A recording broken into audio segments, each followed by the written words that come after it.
بسم اللہ الرحمن الرحیم۔ السلام علیکم۔ آج میں آپ کو بتانے والی ہوں کہ پچھلے جو 5 لیکچرز میں ہم نے اسم اور اس کے بارے میں جو 4 باتیں بڑی ڈیٹیل سے پڑھی، آج ان کو میں سمرائز کر رہی ہوں اور پھر اس کے بعد ہم انشاءاللہ تعالی اگلے ٹاپک پہ جائیں گے۔ سب سے پہلے میں نے آپ کو بتایا کہ کسی بھی بامعنی الفاظ کے مجموعے کو کلمہ کہا جاتا ہے، اور پھر آگے کلمہ کی 3 اقسام ہے: اسم یعنی کہ نون، فعل یعنی کہ قرآن مجید میں جتنے بھی الفاظ ہیں یا تو وہ اسم ہوں گے یا فعل یا حرف، ان تینوں کے علاوہ اور کسی کیٹیگری میں نہیں جائیں گے۔ تو ہم نے سب سے پہلے اسم کو سمجھا۔ اسم کی ڈیفینیشن میں نے آپ کو یہ بتائی: کسی بھی شخص کا نام جیسے وقار، حامد، کسی جگہ کا نام جیسے لاہور، پاکستان، اور پھر کسی بھی چیز کا نام جیسے قلم، کتاب۔ اس کے علاوہ جتنے بھی ہمارے آبجیکٹ ہیں، یعنی کہ اس میں صفت ہے خوبصورت، بہادر، پھر اس کے علاوہ جتنے بھی ایکشن ورڈ ہے جیسے جسے مصدر کہا جاتا ہے، کھانا، پینا، یعنی کہ وہ تمام چیزوں کے نام ان کو اسم کہا جاتا ہے، یعنی کہ اسم میں کوئی بھی ٹائم فیکٹر نہیں ہوتا۔ اس کے بعد ہم نے دیکھا کہ جب ہم قرآن مجید کھولیں گے تو ہمیں کیسے پتہ چلے گا کہ کون سا الفاظ اسم ہے یا فعل ہے یا حرف ہے۔ تو میں نے آپ کو اسم کی پہچان کے 4 رولز بتائے۔ اگر کسی لفظ کے آخر میں تنوین ہو تو وہ اسم ہوگا، اگر کسی لفظ کے شروع میں ال ہو تو وہ اگر کسی لفظ کے شروع میں ال یعنی کہ لام التعریف ہوگا تو وہ بھی اسم ہوگا۔ اور تیسری میں نے آپ کو یہ علامت بتائی تھی کہ کسی بھی لفظ کے آخر میں گول تا ہوگا تو وہ بھی اسم ہوگا۔ اور چوتھی علامت تھی کہ الف اور تا یہ جمع مونس کی نشانیاں ہیں، یہ زیادہ تر جمع مونس میں پائی جاتی ہے، اور یہ علامت زیادہ تر مونس کے صیغوں میں پائی جائے گی۔ اور ال والے جتنے بھی اسما ہوگے وہ اسم معرفہ ہوگے، اور تنوین والے جتنے بھی اسما ہوں گے وہ اسم نکرہ ہوگے۔ آگے ہم مزید دیکھتے ہیں۔ اس کے بعد میں نے آپ کو بتایا کہ جب ہمیں یہ پتہ چل جائے گا کہ یہ الفاظ اسم ہے تو اس کے بارے میں کسی بھی اسم کو جملے میں صحیح استعمال کے لیے اس کے بارے میں 4 باتوں کا بارے میں معلوم ہونا بہت ضروری ہے۔ تو میں نے آپ کو بتایا کہ کسی بھی اسم کی اعرابی حالت کے بارے میں ہمیں جاننا بہت ضروری ہے، اور یہ اعرابی حالت ہمارے انگلش اور اردو میں ہم لوگ نہیں پڑھتے، یہ صرف عربی میں ہی ہوتی ہے، اس لیے ہمیں اس کو بڑی ڈیٹیل سے سمجھنا ہوگا۔ اعرابی حالت، اور دوسرے نمبر پر اسم کی جنس یعنی کہ یہ مذکر ہے کہ مونس، تیسرے نمبر پہ اسم کا عدد یعنی کہ اسم واحد ہے یا تثنیہ ہے یا جمع ہے، اور چوتھے نمبر پہ ہمیں یہ معلوم ہونا چاہیے کہ اسم کی کیپیسٹی کیا ہے، اس کی وسعت کیا ہے۔ وسعت کے لحاظ سے اسم کی 2 قسمیں ہیں: اسم معرفہ اور اسم نکرہ۔ میں نے آپ کو بتایا کہ اسم معرفہ، پھر میں نے آپ کو بتایا کہ عربی میں ہر اسم یا تو معرفہ ہوتا ہے یا پھر نکرہ۔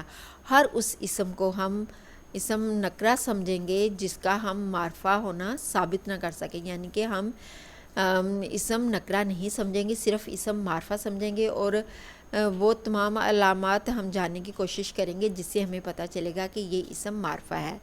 اسم نکرہ اور اسم معرفہ کی جو عام طور پر نشانی وہ یہ ہوتی ہے کہ اگر بھی کسی بھی اسم کے آخر میں تنوین ہو تو وہ اسم نکرہ سمجھا جائے گا، اور اگر کسی اسم کے شروع میں ال ہو تو اس کو ہم اسم معرفہ سمجھیں گے، اور ال کے ساتھ ہمیشہ سنگل حرکت آئے گی، یعنی کہ پیش یا زبر یا زیر جو بھی حرکت ہوگی وہ سنگل ہوگی۔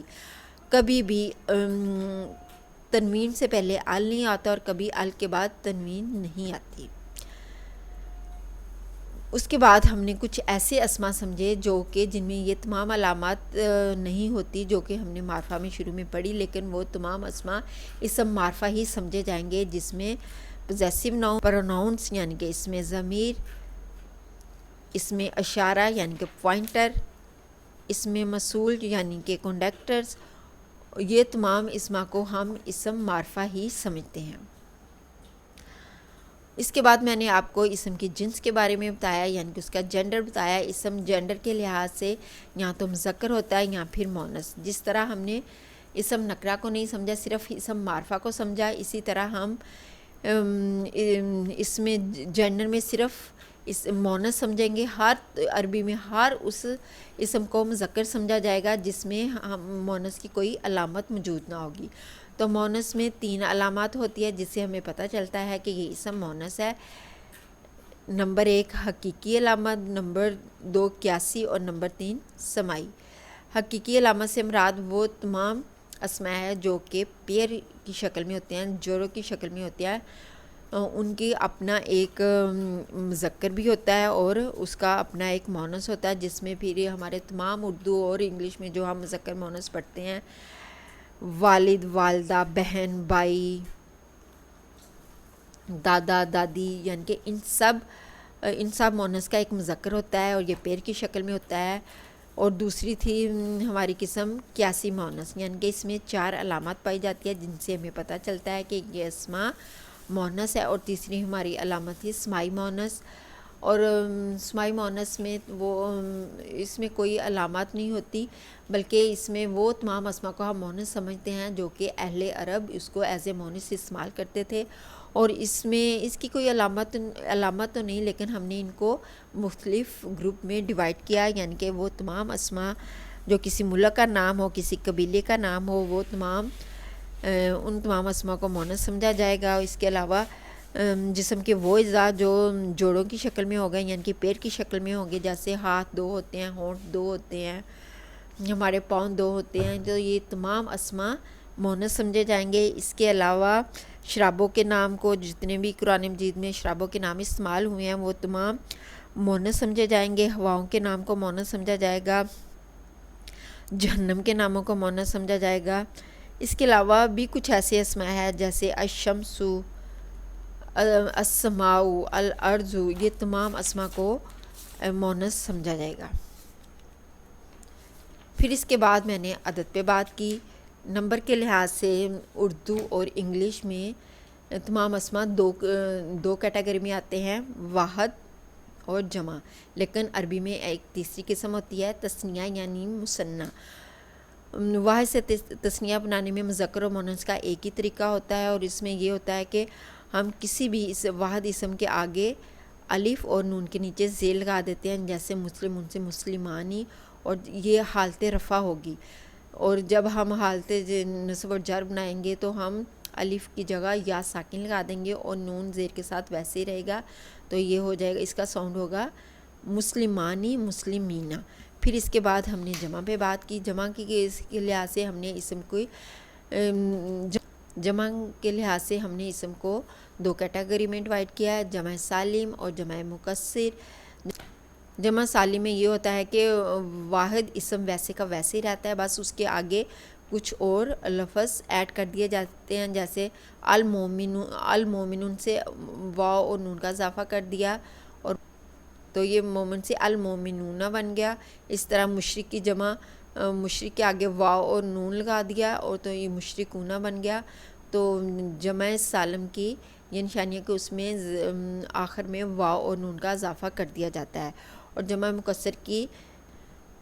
جمع مکسر بنانے کا کوئی قاعدہ نہیں ہوتا، کبھی حروف گھٹا دیے جاتے ہیں، کبھی حروف بڑھا دیے جاتے ہیں، اور کبھی حرکات و سکنات بالکل چینج کر دی جاتی ہے۔ اور جمع مکسر کو مزید آگے 2 کیٹیگری میں ڈیوائڈ کیا جاتا ہے، جمع مکسر عاقل اور دوسرا غیر عاقل۔ عاقل میں انسان، جنات اور فرشتے شامل ہوتے ہیں، کیونکہ یہ عقل و شعور رکھنے والے مخلوق ہوتی ہے۔ اور غیر عاقل میں ان تینوں کے علاوہ، یعنی کہ انسان، جنات اور فرشتوں کے علاوہ تمام مخلوق شامل ہوتی ہے۔ پھر اس کے بعد ہم نے اعرابی حالت پہ بات کی۔ اعرابی حالت کے لحاظ سے اسم کی 3 پوزیشن ہے، ایک حالت رفع، دوسری حالت نصب اور تیسری حالت جر۔ نصب اور جر کے لیے اسم کو کسی بھی اسم کا نصب اور جر میں جانے کی کوئی نہ کوئی وجہ ہوتی ہے، وہ انشاءاللہ تعالی ہم آگے ڈیٹیل سے پڑھیں گے۔ جب اسم اپنی اصلی حالت میں ہوتا ہے تو حالت رفع میں ہوتا ہے، یعنی کہ ہمیں عربی میں کوئی بھی کسی بھی نام کو عربی نام بنانا ہے تو ہمیں اس کے آخری حرف، اگر ہم کسی اسم کے آخری حرف پر سنگل یا ڈبل حرکت لگا دے تو وہ اسم وہ عربی زبان کا اسم ہو جائے گا. جیسے عائشہ کو جب ہم عربی میں نام دیں گے تو ہم اس پہ ایک پیش لگا دیں گے عائشہ تو. اسی طرح اگر ہم حامد کو عربی میں کہنا ہو تو حامدن، یعنی کہ اس کی آخری یعنی کہ اس کے آخری حرف پر ہم پیش یا ڈبل پیش لگا دیں گے تو وہ اس سے اپنی حالت رفع میں ہوگا. اور یہی کسی اسم کی اصلی حالت ہوتی ہے. اور کسی بھی اسم کی جب کسی اسم کو حالت نصب میں جانا ہوتا ہے تو اس کے اوپر ہم زبر لگا دیتے ہیں، اور اگر کسی اسم کو حالت جر میں جانا ہو تو اس کے نیچے زیر لگا دیتے ہیں. جب ہم کسی اسم کو حالت رفع میں رکھتے ہیں تو زبر کے ساتھ الف کا اضافہ بھی کیا جاتا ہے. پھر میں نے آپ کو بتایا کہ جب کوئی اسم پیش کے ساتھ ہوتا ہے یعنی کہ حالت رفع میں ہوتا ہے تو وہ اپنی فاعلی پوزیشن میں ہوتا ہے، یعنی کہ وہ اس میں ایز اے سبجیکٹ استعمال ہوتا ہے. اور جب وہ حالت نصب میں ہو تو وہ اپنی مفعولی حالت میں ہوتا ہے، یعنی کہ اس پر کام کیا جاتا ہے، ایز اے آبجیکٹ استعمال کیا جاتا ہے. اور جب وہ حالت جر میں ہو تو پھر وہ اپنی پوزیسو پوزیشن میں ہوتا ہے. اور حالت جر میں آنے کی اور بھی کچھ وجوہات ہوتی ہیں جو کہ ہم انشاءاللہ تعالی آگے ڈسکس کریں گے. تو یہاں پر دیکھیے قال نوح، تو یہاں پر کہا نوح نے، یہ کے لیے جو اردو میں لفظ استعمال کیا جاتا ہے وہ یہ دو پیش جو ہے تنوین ہے، یہ نے کے میننگز ادا کر رہی ہیں. اس طرح دیکھیے آگے قالا نوحن، تو اس کا ہے کہا نوح کو. اب یہاں پر جو کو کا مطلب اردو میں ہم کو لفظ استعمال کرتے ہیں وہ یہ دو تنوین جو زبر کی شکل میں ہیں وہ کو کا مطلب دے رہی ہیں. اور آگے ہے قالا قوم نوحن، یہ زیر بتا رہی ہے کہ یہ نوح کی قوم ہے، یعنی کہ کا کی کے جتنے بھی میننگز ہیں وہ یہاں پر زیر دے گی. پھر اس کے بعد ہم نے دیکھا کہ اعرابی حالت سے لحاظ سے تمام اسما کو ڈیوائڈ کیا جاتا ہے دو حصوں میں، معرب اسما اور مبنی اسما. جو اسما اپنی شکل چینج کرتے ہیں اس کو معرب کہا جاتا ہے. جو اسما اپنی شکل چینج نہیں کرتے تینوں حالتوں میں، رفع، نصب اور جر میں، اس کو مبنی کہا جاتا ہے. اس چارٹ کی مدد سے میں نے آپ کو ڈیٹیل سے بتایا کہ عربی میں جو زیادہ تر الفاظ ہے وہ معرب ہوتے ہیں، اور جو الفاظ تین شکلیں رکھتے ہیں اس کو منصرف اسما کہا جاتا ہے، اور وہ تینوں حالتوں میں مختلف شکلیں رکھتے ہیں. یہ دیکھیں کتابن، کتابن، کتابن، یہ تین مختلف شکلیں ہیں اور یہ منصرف اسما ہو گئے. اور وہ اسما جو کہ صرف دو شکلیں رکھتے ہیں، جیسے آپ نے دیکھا ہوگا کہ قرآن مجید میں ابراہیم، ابراہیمہ، اسی طرح یہ دو شکلوں میں آئے گا، کہیں بھی ابراہیمی تیسری شکل نہیں آئے گی. تو ایسے اسما جو کہ صرف دو شکلیں رکھتے ہیں ان کو غیر منصرف کہا جاتا ہے. ان میں جو پیش کے ساتھ ہوتی ہے وہ حالت رفع میں ہوتی ہے، اور جو زبر کے ساتھ ہوتی ہے وہ شکل ان میں حالت رفع اور جر میں سیم ہی ہوتی ہے. پھر مبنی اسما بہت کم ہوتے ہیں اور یہ تینوں حالتوں میں ایک ہی شکل رکھتے ہیں. جیسے حضرت موسیٰ علیہ السلام کا نام موسیٰ، یہ تینوں حالتوں میں موسیٰ ہی رہے گا. پھر حضرت عیسیٰ علیہ السلام کا نام عیسیٰ، یہ بھی تینوں حالتوں میں عیسیٰ ہی رہے گا.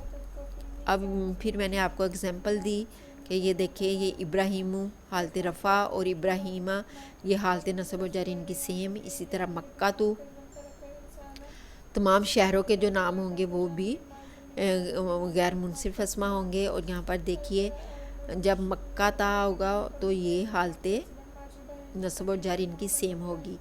اسی طرح مؤنث کے جتنے بھی نام ہیں وہ بھی غیر منصرف ہوں گے. مریم حالت رفع اور حالت نصب و جر سیم ہوگی. اسی طرح اسرائیلو یہ اور پھر احمر و جتنے بھی رنگوں کے نام وہ بھی غیر منصرف اسما میں شمار کیے جائیں گے. پھر یہ دیکھیے مبنی اسما، یہ وہ اسم ہے جو کہ تینوں حالتوں میں، حالت رفع، حالت نصب اور جر میں سیم شکلیں رکھتے ہیں۔ یہ دیکھیے حاضہ، یہ تینوں حالت نصب، جر اور رفع میں تینوں ایک ہی شکل، یہ اس میں اشارہ ہے۔ پھر یہ دیکھیے اس میں موصول الذی، یہ دیکھیے تینوں حالتوں میں ایک ہی شکل، یہ بھی اس میں اشارہ ہے، تینوں حالتوں میں سیم شکل۔ پھر موسیٰ علیہ السلام کا نام موسیٰ، تینوں حالتوں میں ایک ہی شکل۔ اسی طرح عیسیٰ، یہ بھی تینوں حالتوں میں ایک ہی شکل۔ امید ہے کہ آپ کو اسم اور اس کے چاروں جو کنڈیشنز ہیں اس کے بارے میں آپ کو سمجھ آ گئی ہوگی۔ آپ اس کو قرآن مجید کھولیے اور وہاں سے سمجھنے کی کوشش کریے انشاءاللہ تعالی۔ اب اگلے لیسن سے ہم اگلے ٹاپک پہ جائیں گے، وہ ہوگا مرکبات، یعنی کہ نیکسٹ لیسن میں میں آپ سے مرکبات پر بات کروں گی انشاءاللہ تعالی۔ نیکسٹ لیسن میں آپ کو مرکبات کے ٹاپک کے ساتھ ملوں گی اور آپ کو صحیح سے سمجھانے کی کوشش کروں گی۔ اللہ حافظ۔